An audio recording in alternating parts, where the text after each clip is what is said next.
দেড় বছরেরও বেশি সময় ধরে মণিপুর অশান্ত, হিংসার আগুনে দীর্ণ। মৈতেই এবং কুকি সম্প্রদায়ের মধ্যে অবিরত চলছে গোষ্ঠী সংঘর্ষ। মুখ্যমন্ত্রী এন বীরেন সিংহ মোকাবিলা করতে ব্যর্থ। কেন্দ্রীয় সরকার নীরব পুতুলের ভূমিকায়। এন বীরেন সিংহর পদত্যাগের দাবিতে আজ কলকাতায় মণিপুর হাউসে বিক্ষোভ প্রদর্শন করা হয় দক্ষিণ কলকাতা জেলা কংগ্রেসের পক্ষ থেকে।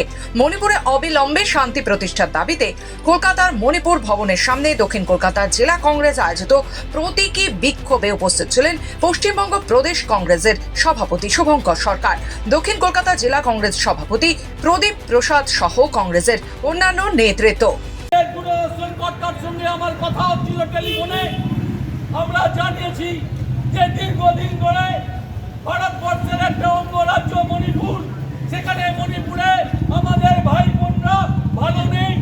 দীর্ঘদিন ধরে জাতি দাঙ্গায় হাজার হাজার মানুষের প্রাণ যাচ্ছে। যেখানে কুকি এবং মৈতেই সম্প্রদায়ের মধ্যে যে গোষ্ঠী সংঘর্ষ, এই গোষ্ঠী সংঘর্ষ ঠেকাতে মোদী সরকারের স্বরাষ্ট্র দপ্তর ব্যর্থ হয়েছে। আজকে মোদী বাবু বিদেশ সফরে যাচ্ছেন। আজকে মোদী বাবু আজকে রাশিয়া ইউক্রেনের যুদ্ধ থামানোর জন্য মধ্যস্থতা করতে যাচ্ছেন।